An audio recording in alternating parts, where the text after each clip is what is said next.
যে ধর্মগুরু অপমান করা হলো, আমি একজন বৌদ্ধ ধর্মগুরু হয়েও তাকে সম্মান করি। ভগবান গৌতম বুদ্ধ আমাদের বলেছেন, পূজা কুলাবাতে পূজাং বান্দাকু পাটি বান্ধানাং। যারা সম্মানীয় ব্যক্তিকে সম্মান করে, যারা পূজনীয় ব্যক্তিকে পূজা করে, তারা পূজা সম্মান লাভ করে থাকে। নবীজি কিরকম মানুষ ছিলেন আপনারা অনেকে জানেন। অনেকে মনে করে যে নবীজি খুব কঠোর মানুষ ছিলেন। না, নবীজি হযরত মুহাম্মদ সাল্লাল্লাহু আলাইহি ওয়াসাল্লাম তিনি ছিলেন পয়গম্বর, মানুষের প্রতি অত্যন্ত দরদি। নবীজির এই আদর্শটা আমাদের কাছে উদ্দেশ্য, এই নবীজির এই আদর্শটা আমাদের কাছে আদর্শ। এই আদর্শের মধ্য দিয়ে নবীজি ভারত শুধু মক্কা মদিনা নয়, সারা বিশ্বকে ইসলাম ধর্মের মধ্যে প্রবর্তিত করেছিলেন। সেই নবীজির নামে কুরুচিকর মন্তব্য যাকে নিয়ে করলেন, মা আয়েশা। তিনি ছিলেন তৎকালীন সর্বশ্রেষ্ঠ গুণী বৌদ্ধ মহিলা। আপনারা অনেকে জানেন যে আমাদের নবীজির প্রায় 11 জন বিবি ছিল, তার মধ্যে সবচেয়ে কনিষ্ঠ ছিলেন আয়েশা মা। এই আয়েশা ছিলেন সবচেয়ে জ্ঞানী এবং গুরুগম্ভীর ভদ্র মহিলা, যিনি পবিত্র আল কোরআন নবীজির পরে এই ভারত মক্কা মদিনার মধ্যে তিনি আল হাদিসকে তিনি রপ্ত করেছিলেন এবং সেগুলো প্রসার করার দায়িত্ব নিয়েছিলেন সেই মা আয়েশা। তাদের দুজনকে নিয়ে করল মন্তব্য নূপুর শর্মা। ভাবনাটা হচ্ছে একটাই, ওরা জানে যে মুসলমানদেরকে যদি কোনোভাবে আঘাত করা হয়, যখন সিএ হলো আমরা আন্দোলন করলাম, এনআরসি হলো আমরা আন্দোলন করলাম তার প্রতিবাদে, বিভিন্ন সময় যখন বুলডোজার চালালো আমরা তবু শান্তিপ্রিয় আন্দোলন করলাম, তখন তারা দিলটা মারলো একদম নবীজির গায়ে, যাতে পুরো মুসলিম জনতা যেন কেঁপে ওঠে। তাদের একটাই লক্ষ্য, হিন্দুদের থেকে মুসলিমদের আলাদা করো, হিন্দু ভাইদের থেকে মুসলিমদের সম্পর্কে একটা বিরূপ প্রতিক্রিয়া সৃষ্টি করা, বিরূপ মনোভাব তৈরি করো, যাতে হিন্দু মুসলিমের মধ্যে একটা বিভাজন রেখা তৈরি হয়। কিন্তু এই বাংলায় দেখাতে পারে, এখানে কোনো বিভাজনের দেখা হতে পারে না।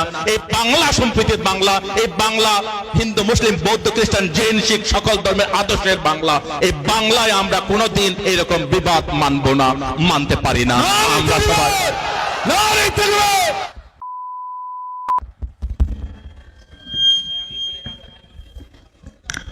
আমাদের ভালোভাবে জেনে নেওয়া দরকার। আমরা সকলেই জানি বৌদ্ধ ধর্মগুরু মাননীয় অরুণজ্যোতি মহাশয়, ইনি বৌদ্ধ ধর্মগুরু। ওনাকে পেয়ে আমরা অনেক ধন্য। উনি আপনাদের সম্মুখে বক্তব্য রাখছেন। বিসমিল্লাহির রহমানির রহিম। আপনাদের সকলকে পশ্চিমবঙ্গ সরকারের সংখ্যালঘু কমিশনের পক্ষ থেকে এবং বৌদ্ধ ধর্মের পক্ষ থেকে আন্তরিক অভিনন্দন জ্ঞাপন করছি।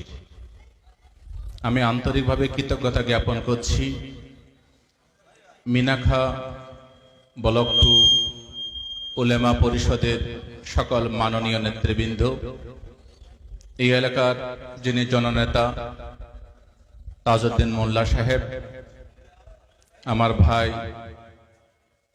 গিয়াসউদ্দিন সাহেব, শফিকুল ইসলাম সাহেব, যারা আজকে আমাকে যথেষ্ট সম্মান দিয়ে এই মঞ্চে নিয়ে আসলেন, তাদের সকলকে আমি কৃতজ্ঞতা জ্ঞাপন করছি। মঞ্চে উপস্থিত আছেন অনেক মাননীয় নেতৃবৃন্দ, রুহুল আমিন সাহেব, মাস্টার মশাই আছেন, আমাদের মুজাফফর হোসেন সাহেব, জিয়ারুল ইসলাম সাহেব সহ অনেক জ্ঞানী মানুষ, এবং আমার আগেই যিনি আপনাদের মনের মন্দিরে কথাগুলো এখানে উপস্থাপন করলেন, আমার বোন স্বপ্না অত্যন্ত সুন্দরভাবে আপনাদের কাছে তুলে ধরেছেন বর্তমান পরিস্থিতির প্রেক্ষাপটে। আপনারা যারা আমার প্রিয় মা বাবা ভাই ও বোনেরা উপস্থিত হয়েছেন, আপনাদের সকলকে আমি শুভেচ্ছা জানাচ্ছি। যে কারণে আজকের এই সভা, আনন্দ তো নয়, এই কারণে এটা অত্যন্ত কষ্টের যে মানুষটাকে নিয়ে এরকম কুরুচিকর মন্তব্য করা হলো, সেই মানুষটি তো সাধারণ মানুষ নন, তিনি হচ্ছেন আমাদের মহান আল্লাহর প্রেরিত পুরুষ হযরত মুহাম্মদ সাল্লাল্লাহু আলাইহি ওয়াসাল্লাম। তার জীবন গাথা তার জীবন প্রণালী সে মক্কা মদিনা থেকে শুরু করে তাই তিনি যেভাবে আল্লাহর ওহী লাভ করেছিলেন, 27 রমজানে যে কোরআন নাজেল করা হলো তার মাধ্যমে মহান আল্লাহ সে নবীজির জীবন যে অত্যন্ত সুন্দর, পবিত্র এবং সকলের মনোমুগ্ধকর, এবং তিনি শুধু ইসলাম ধর্মের নয়, তিনি সকল ধর্মের মানুষকে ভালোবাসতেন, তার অজস্র প্রমাণ রয়েছে। সেরকম মানুষ সম্পর্কে মন্তব্য করা, তাকে ছোট করার চেষ্টা করা, তার সম্পর্কে কুরুচিকর মন্তব্য করা, এটা শুধুমাত্র মুসলিম সমাজের উপর আঘাত নয়, এটা আমরা যারা ভারতবর্ষের সাধারণ মানুষ আছি, যারা সম্প্রীতির মানুষ আছি, যারা আমরা বিশ্বাস করি ভারতবর্ষে যতটুকু অধিকার হিন্দুদের রয়েছে ততটুকু অধিকার রয়েছে মুসলমানদের, সে মানুষগুলোর কাছে অত্যন্ত কষ্টের, অত্যন্ত বেদনার। তাই একজন বৌদ্ধ ধর্মগুরু হয়েও আমি মহামানব গৌতম বুদ্ধ, আপনারা অনেকে নাম শুনে থাকবেন, যে মহামানব গৌতম বুদ্ধ যীশু খ্রিস্টদের জন্মের প্রায় 600 বছর আগে এই ভারতবর্ষে সাম্যবাদ প্রতিষ্ঠা করেছিলেন, মানুষের মধ্যে ইকুয়ালিটি প্রতিষ্ঠা করেছিলেন, মানুষের মধ্যে হিউম্যানিটি প্রতিষ্ঠা করেছিলেন, মানুষের মধ্যে মানবাধিকারের সূচনা করেছিলেন। সে ভগবান গৌতম বুদ্ধের একজন আমি শিষ্য, যে বুদ্ধ বলে গেছিলেন অহিংসা পরম ধর্ম। এই অহিংসা পরম ধর্মের আদর্শ আমরা যুগে যুগে দেখতে পাই সকল মানুষের মধ্যে। তাই নবীজি কিরকম মানুষ ছিলেন যদি আপনারা যদি একটু সবাই জানেন, যারা এখানে আছেন আমার থেকে অনেকে আল কোরআন সম্পর্কে ভালো জানেন, অনেকে পবিত্র হাদিস সম্পর্কে ভালো জানেন। আমিও কখনো কখনো এই আল হাদিস আল কোরআন একটু নাড়াচাড়া করে একটু পড়াশোনা করার চেষ্টা করি। আপনারা জেনে সুখী হবেন যে আমরা বিশ্বাস করি, প্রথমে আমি আপনাদের প্রত্যেককে, যারা আমাদের সংখ্যালঘু সম্প্রদায়ের মানুষ আছেন, প্রত্যেকে আন্তরিক ধন্যবাদ, কৃতজ্ঞতা জ্ঞাপন করব। যে বুলডোজার বর্তমানে উত্তরপ্রদেশে চলছে, দিল্লিতে চলছে, মধ্যপ্রদেশে চলছে, সেই বুলডোজার এ বাংলায়ও চলতো যদি আপনারা সেই ভুল করে ফেলতেন। আপনারা ভুল করেননি, আপনারা সাম্প্রদায়িক শক্তিকে হটাবার জন্য বাংলার মা মাটি মানুষকে ক্ষমতা এনেছেন, তার জন্য আপনাদের সকলকে আন্তরিক কৃতজ্ঞতা জ্ঞাপন করছি। আমাদের এই ভারতবর্ষে 29টা রাজ্য রয়েছে, 29টা রাজ্যের 29 জন মুখ্যমন্ত্রী রয়েছেন। একজন মুখ্যমন্ত্রীও কোনদিন নূপুর শর্মার বিরুদ্ধে, নবীন জিন্দালের বিরুদ্ধে একটা বিবৃতি দেননি, এক্সেপ্ট বাংলার মুখ্যমন্ত্রী মমতা ব্যানার্জি। তিনি বলেছিলেন যে এই নূপুর শর্মাকে অবিলম্বে অ্যারেস্ট করে শাস্তি দিতে হবে। একমাত্র মুখ, সেটা হচ্ছে মমতা ব্যানার্জি, যিনি প্রত্যেক ধর্মের মানুষকে ভালোবাসেন। তাই তিনি নবীজির এই অসম্মানকেও তার টুইটের মধ্য দিয়ে তিনি প্রতিবাদ জানিয়েছিলেন, আর একজন মুখ্যমন্ত্রীও প্রতিবাদ করেননি। আজকে এই কথার মধ্য দিয়ে, নবীজিকে অসম্মানের মধ্য দিয়ে লাভটা কার হলো? সত্যি কি হিন্দুদের লাভ হয়েছে? যদি হিন্দুদের লাভ হতো, স্বপ্না বাদুড়ি এখানে এসে এত সুন্দর কথা বলতেন না। হিন্দুদের কোনো লাভ হয়নি। আমরা যারা ভারতবাসী এসে আমাদের লাভ হয়েছে না, তাও হয়নি। কারণ ভারতবর্ষের সুনাম সুখ্যাতি, ভারতবর্ষের ঐতিহ্য, ধর্ম নিরপেক্ষতা, যে আমি যখন রাস্তা দিয়ে আসছিলাম তখন কোন একজন বক্তা বলছিলেন যে এই ভারতবর্ষের সংবিধান আমাদের বাবা সাহেব ডক্টর বি.আর. আম্বেদকর দিয়ে গেছিলেন, যে ভারতবর্ষের সংবিধানের সর্বধর্ম সমন্বয়ের কথা বলা হয়েছে, যে ভারতবর্ষের সংবিধানের সার্বভৌমত্বের কথা বলা হয়েছে, বা মানুষের স্বাধীনতার কথা বলা হয়েছে। সেই জায়গায় দাঁড়িয়ে আমরা প্রতি পদে পদে এখন ভারতবর্ষের এই সংবিধানকে পদানত করার চেষ্টা করছি আমাদের কেন্দ্রের সরকার, বিজেপি সরকার। কে কি খাবে, কে গরুর মাংস খাবে, কে ছাগলের মাংস খাবে, সেটা নির্ধারণ করে দেবে সরকার। কে চলবে, কে নামাজ পড়বে, কে মন্দিরে যাবে, সেটা নির্ধারণ করে দেবে সরকার। এটা সরকারের কাজ নয়। সরকারের কাজ হচ্ছে মানুষকে ভালোবাসা। ভারতবর্ষের সকল নাগরিক যারা এই ভারতবর্ষের ভোটাধিকার রয়েছে, এই ভারতবর্ষের নাগরিকতা রয়েছে, তাদের সকলের মান সম্মান, তাদের প্রাণের দায়িত্ব নিয়ে কাজ করার দায়িত্ব রয়েছে সরকারের। কে খাবে, কে পড়বে, কে কি বলবে না বলবে, তার দায়িত্ব সরকারের নয়। আমরা দুর্ভাগ্য। 2014 সালে যে সরকার ইউপিএ কে ক্ষমতা থেকে সরিয়ে এনডিএ সরকার আসলো, আপনারা খেয়াল করেছেন? প্রথমে করেছিল এনআরসি, তারপরে করেছে সিএএ। এগুলো করার পরে তারপরে রামনবমী থেকে মসজিদে তেরঙ্গা পতাকা লাগানো, তারপরে শুরু করেছে জয় শ্রীরাম ধ্বনি দিয়ে আদিবাসী, সংখ্যালঘু, মুসলিম, দলিত বিভিন্ন জনকে বিভিন্নভাবে কষ্ট দেয়া। তারপর শুরু করেছে ধর্মগুরুকে নিয়ে অপমান করা। যে ধর্মগুরু অপমান করা হলো, আমি একজন বৌদ্ধ ধর্মগুরু হয়েও তাকে সম্মান করি। ভগবান গৌতম বুদ্ধ আমাদের বলেছেন পূজা কুলাবাতে পূজাং বান্দাকু পাটি বান্ধানাং। যারা সম্মানীয় ব্যক্তিকে সম্মান করে, যারা পূজনীয় ব্যক্তিকে পূজা করে, তারা পূজা সম্মান লাভ করে থাকে। নবীজি কিরকম মানুষ ছিলেন আপনারা অনেকে জানেন। অনেকে মনে করে যে নবীজি খুব কঠোর মানুষ ছিলেন। না, নবীজি হযরত মুহাম্মদ সাল্লাল্লাহু আলাইহি ওয়াসাল্লাম তিনি ছিলেন পয়গম্বর, মানুষের প্রতি অত্যন্ত দরদি। আপনারা জানেন সেই সময় ইহুদিদের সাথে যে মক্কা মদিনায় যে লড়াই চলছিল, ইহুদিরা ছিল আমাদের নবীজির প্রধান এবং প্রথম শত্রু। সেই একই দুই ইহুদি ভদ্র মহিলা নবীজিকে একদম দেখতে পারতেন না। নবীজি যেদিন যে পদ্মরে প্রতিদিন নামাজ আদায় করতে মসজিদে যেতেন, সেই ভদ্র মহিলা কি করতেন? ইহুদি ভদ্র মহিলা তিনি প্রতিদিন দুনিয়ার নোংরা জিনিসগুলো সব রাস্তার মধ্যে নেতা দিতেন। কেন? নবীজি তো উঠু পাক করে নামাজ পড়তে যাচ্ছেন, তার প্রতি মধ্যে যদি ময়লা থাকে তাহলে তার নাপাক হয়ে যাবেন, নামাজ জায়েজ হবে না। সেই ভদ্র মহিলা, ইহুদি ভদ্র মহিলা তাই ভাবতেন। কিন্তু নবীজি তিনি তো মন শুদ্ধ, অন্তর শুদ্ধ, তিনি গিয়ে নামাজ আদায় করতেন। প্রতিদিন তাই হতো, প্রায় চলছিল। একদিন নবীজি যখন যাচ্ছেন, দেখলেন যে সেই জায়গার মধ্যে কোনো ময়লা নেই, রাস্তা পরিষ্কার।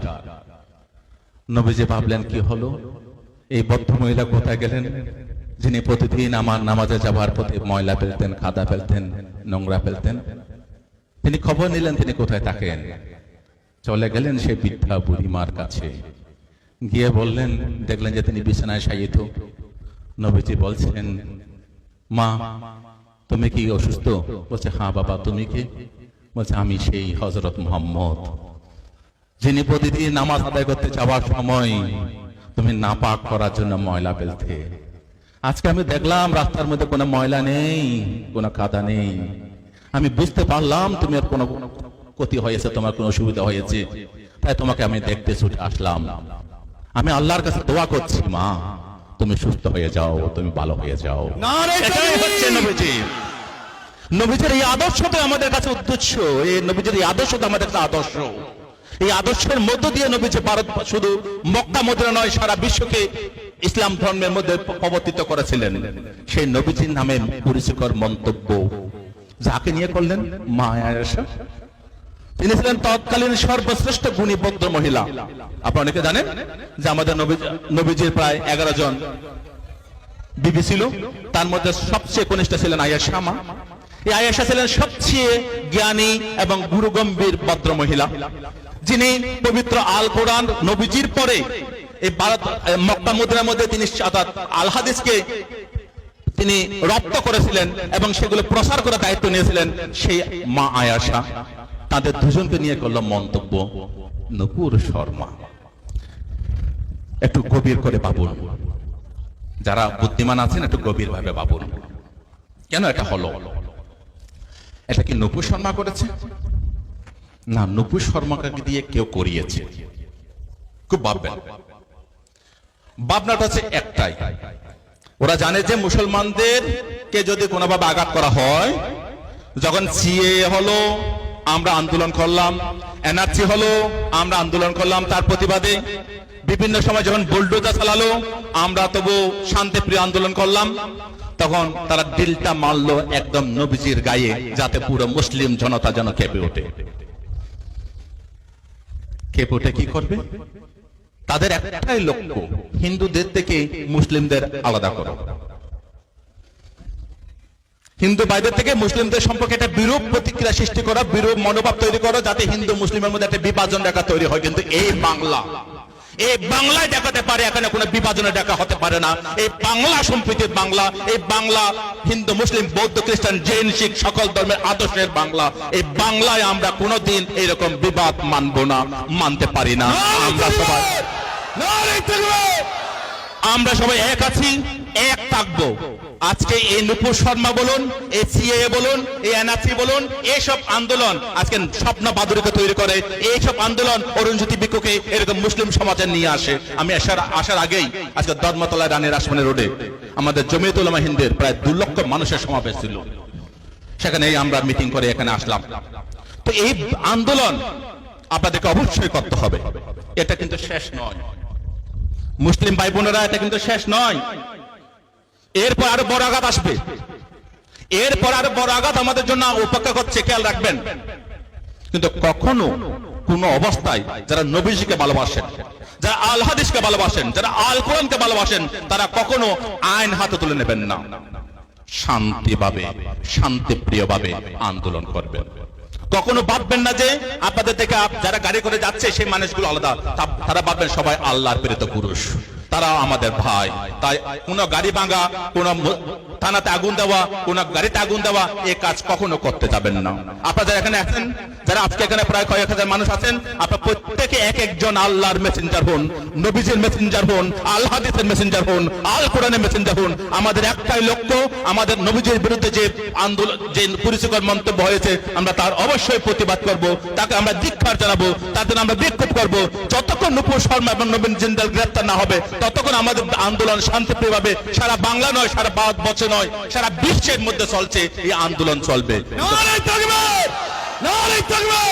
কিন্তু ভাইয়েরা সবসময় মাথা রাখবেন যে আমরা কখনো অশান্ত হব না, আমরা কখনো ভাঙচুরের রাস্তায় যাব না।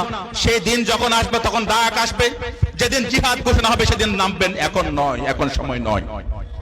আমাদেরকে মাথায় রাখবেন যে আমাদের হিন্দু মুসলিমদের মধ্যে আলাদা বিভাজন রেখা তৈরি করে 2024 ইলেকশন জেতার পায় তারা করছে এই সরকার। 2024 ইলেকশন যখন সামনে আসছে, তখন এইরকম কাণ্ডগুলো ঘটায়। আপনারা খেয়াল করবেন, প্রতিবার ইলেকশন আগে এরকম কাণ্ড ঘটাবে। হিন্দু মুসলিম আলাদা করে হিন্দু ভোটগুলোকে একটা করার চেষ্টা করবে। তাই আপনারা সবসময় চেষ্টা করবেন। নবীজি কি করতেন? আপনাদের আজকে নবীজির জন্য আমরা গলা পাঠাচ্ছি, সেই নবীজি কিরকম মানুষ ছিলেন? তিনি কি করতেন? তার রাস্তায় যখন কাঁটা ফেলা হতো, তিনি কাঁটা বিশেষ সরিয়ে দিতেন। তিনি কারো রাস্তায় কোনোদিন কাঁটা হয়ে দাঁড়াননি। তিনি কি বলেছেন? তিনি বলেছেন যে তোমার প্রতিবেশী, তিনি ইহুদি হতে পারে, তিনি কুরাইশ হতে পারে, তিনি নন মুসলিম হতে পারে, কিন্তু তোমার প্রতিবেশী যদি নাকিয়ে ঘুমিয়ে থাকে, তুমি যদি খাও, সেটা তোমার জায়েজ হবে না। কত বড় কথা যে তুমি তোমার প্রতিবেশীকে ভালোবাসো, তোমার প্রতিবেশীর প্রতি তুমি সম্মান করো। এই রকম কথাগুলো নবীজির মুখ থেকে বেরিয়েছিল। আপনারা জানেন, একদিন এক ইহুদির লাশ নিয়ে যাওয়া হচ্ছিল। হযরত মুহাম্মদ সাল্লাল্লাহু আলাইহি ওয়াসাল্লাম তিনি দেখতে পেলেন যে একটা লাশ যাচ্ছে। নবীজি সরে দাঁড়ালেন, তাকে তার জন্য আল্লাহর কাছে দোয়া করলেন। তখন তার যারা সখী ছিল, যারা সহচর ছিল, তারা বলছেন, নবীজি, হযরত মুহাম্মদ আপনি এটা কি করছেন? এতে বিধর্মী লাশ, আপনি বিধর্মীর জন্য এটা কেন করছেন? তখন নবীজি বলেছিলেন যে এই একজন মানুষ, মানুষ হিসেবে তার মঙ্গল কামনা করা, দোয়া করা আমার কর্তব্য। আমি সেই দোয়া করছি। তিনি হতে পারে ইহুদি, তিনি হতে পারে নন মুসলিম। তো সেই রকম আমাদের নবীজির প্রতি যদি অসম্মান করা হয়, কুরুচিকর মন্তব্য করা হয়, তাহলে আমরা কখনো চুপ থাকতে পারি না। এটা মাথা রাখবেন। এই বাংলায় আমরা হিন্দু মুসলিম বৌদ্ধ খ্রিস্টান জৈন শিখ আমরা একতাবদ্ধ হয়ে আছি, একতাবদ্ধ হয়ে থাকবো। আমরা এই যে আপনার গত বছর এবং এই বছর পরপর 3 বছর আমরা আমার টালিগঞ্জ বুদ্ধ মন্দিরে রমজান মাসের আমি রোজার ব্যবস্থা করেছি। এই বছর 2 বার করেছি। রোজ অর্থাৎ ইফতার যারা করেছে, রোজাদার রেখেছে, তাদের ইফতার খাইয়েছি আমি। ইফতার আমিও নিজেও এই ইফতারের বিভিন্ন জায়গায় সামিল হয়েছি। আপনারা দেখতে পাবেন এই বাংলায় যে সম্প্রীতি রয়েছে, এটা কিন্তু সারা ভারতবর্ষে কোথাও পাবেন না, তেমন নেই। বাংলায় একটাই মুখ আছে। আপনারা যে পার্টি করুন, কেউ আইএসএফ করতে পারেন, কেউ সিপিএম করতে পারেন, কেউ কংগ্রেস করতে পারেন, কেউ বা তৃণমূল নাও করতে পারেন, কিন্তু বাংলার যে নেত্রী একটা রয়েছেন, ভাগিনী একটা রয়েছেন, সেটা হচ্ছে মমতা ব্যানার্জি। যিনি নিজের অন্তর থেকে লড়াই করে বাংলাকে যেমন জয় করেছেন, ভারতবর্ষকে জয় করার জন্য কাজ করছেন, এবং এই বাংলায় শান্তি সম্প্রীতি হিন্দু মুসলিম যেন ভাগাভাগি না হয় তার জন্য কাজ করে যাচ্ছেন। অন্তত তার প্রতি দায়িত্ব প্রয়ণ হয়ে আপনারা কখনো ভাঙচুরের রাস্তায় যাবেন না, কখনো আপনারা কারো ক্ষতি করার চেষ্টা করবেন না। নবীজিকে ভালোবেসে নবীজির আদর্শের মানুষ যারা আমরা, আমাদেরকে সবাইকে নিয়ে একত্র হয়ে একতাবদ্ধ হয়ে আমাদেরকে কাজ করতে হবে। তাহলে দেখবেন আল্লাহ তাআলা আমাদের সকলকে দোয়া করবেন। আমাদের যে আবদার, আমাদের যে আবেদন, আমাদের যে প্রার্থনা, সেটা আল্লাহ তাআলা ইনশাআল্লাহ কায়েম করে দেবেন। আপনারা সকলে সেইভাবে তৈরি থাকবেন যে এইরকম সম্প্রীতি, ভালোবাসা, প্রেম, এগুলোর মধ্য দিয়ে আমরা মানুষকে জয় করব। ভগবান গৌতম বুদ্ধ তাই বলেছিলেন, আক্ষুদে না চিনে কোথাং অসাধুং সাধুনা চিনে জিনে কাদারিয়াং দানে না সাচ্ছে না আলিকা বাদে না। যে ভগবান গৌতম বুদ্ধ বলছে, হিংসা দ্বারা হিংসাকে জয় করা যায় না, ভালোবাসা প্রেম মধ্যে দিয়ে হিংসাকে জয় করতে হয়। আসুন নূপুর শর্মা এবং নবীন জিন্দালকে তাদের এই গুরুতর অপকর্মের জন্য আমরা আল্লাহর কাছে দোয়া করব, ভগবান গৌতম বুদ্ধের কাছে প্রার্থনা করব, আমরা শ্রী শ্রী রামকৃষ্ণ দেবের কাছে আমরা উপাসনা করব, যাতে এই বাংলা তথা এই ভারতবর্ষে এবং বিশ্বের মধ্যেই কোন ধর্মগুরু যেন অসম্মান অপমান না হয়। আজকে দেখতে পাচ্ছেন আমেরিকা পর্যন্ত গতকাল ভারত সরকারকে সতর্ক করেছেন যে ধর্ম নিরপেক্ষতা নষ্ট হচ্ছে। হযরত মুহাম্মদ সাল্লাল্লাহু আলাইহি ওয়াসাল্লামকে নিয়ে যে বক্তব্য পেশ করা হয়েছে সেটা আমেরিকা থেকেও প্রতিবাদ জানানো হয়েছে, চীন থেকেও প্রতিবাদ জানানো হয়েছে। প্রায় 68টি দেশ প্রতিবাদ জানিয়েছেন, শুধু আরব কান্ট্রি নয়। তো এর মধ্য দিয়ে কি হচ্ছে, আমাদের সবার মাথা হেট করে দিচ্ছে এই সরকার, আমাদের সবাইকে মাথা নিচু করে দিচ্ছে। ভারতবর্ষে যে একটা সুনাম, একটা সুযশ, একটা সুখ্যাতি ছিল, এই বিজেপি সরকার সবার মাথা নত করে দিচ্ছে, বিশ্বের কাছে ভারতবাসীর মাথা হেট করে দিচ্ছে। তাদের যে বিভাজন নীতি, তারা যে হিন্দু মুসলিমের নীতি নিয়ে হিন্দুদেরকে তুলে ধরে এটাকে হিন্দুস্তান করার চেষ্টা করছে। আমরা এই ভারতবর্ষকে হিন্দুস্তান চাই না, আমরা এই ভারতবর্ষকে ভারত হিসেবে চাই, ভারতবর্ষ হিসেবে চাই। সেই আবেদন জানিয়ে আমরা নবীজির প্রতি যে অপমান, যে কুরুচিকর মন্তব্য করা হয়েছে তার তীব্র ধিক্কার জানিয়ে নূপুর শর্মা এবং নবীন জিন্দালের অবিলম্বে গ্রেফতারির দাবি জানিয়ে তাদের দৃষ্টান্তমূলক শাস্তির আবেদন করে আপনাদের সকলকে শান্ত, সম্প্রীতি এবং ঐক্যতা বজায় রেখে বিক্ষোভ প্রদর্শনের আহ্বান জানিয়ে আজকে উলামা পরিষদ মিনাকা ব্লক থেকে যেই বিক্ষোভ সমাবেশ এখানে করা হলো, আমাকে যারা এখানে আসার জন্য আমন্ত্রণ জানিয়েছেন, আমাদের গিয়াসউদ্দিন থেকে তাজউদ্দিন ভাই, আমাদের শফিকুল ইসলাম, তাদের সকলকে আমার কৃতজ্ঞতা জানিয়ে আপনারা যারা আমার প্রিয় ভাইয়েরা আছেন, বোনেরা আছেন, আপনারা প্রত্যেকেই সম্প্রীতির জন্য কাজ করবেন, শান্তিপ্রিয়ভাবে লড়াই করবেন। যেদিন আমাদের ডাক আসবে সেদিন রাস্তায় নামতে হবে, কিন্তু এখন যদি আমরা রাস্তায় নেমে পড়ি তাহলে 24-এ কিন্তু ওরা জিতে যাবে। ওদের একটা টার্গেট 2024 পার হওয়া, আবার 2024-এ ক্ষমতায় আসা। ক্ষমতা আসতে গেলে বিভাজন করতে হবে। তাই আমাদের সকলকে সতর্ক থাকতে হবে যাতে আমরা যেন কোনো বন্ধুকে না হারাই, কোন হিন্দু যেন আমাদের থেকে সরে না যায়, কোন বৌদ্ধ, খ্রিস্টান, জৈন, শিখ তারা যেন মুসলিমদের থেকে সরে না যায়। আমাদের যে মেলবন্ধন, আমাদের যে ঐক্য, আমাদের সম্প্রীতি, সেটা যেন বজায় থাকে, তার অনুরোধ জানিয়ে আমার বক্তব্য শেষ করছি। আমি আল্লাহ তাআলার কাছে প্রার্থনা করি আপনাদের সকলের যে আবেদন আল্লাহ তাআলা সেটা মকুব করুন, সেটা আমাদের সকলকে দিন, এবং নূপুর শর্মা এবং নবীন জিন্দালের অবিলম্বে গ্রেফতারের দাবি জানিয়ে আমার বক্তব্য শেষ করছি। প্রত্যেকে ভালো থাকবেন।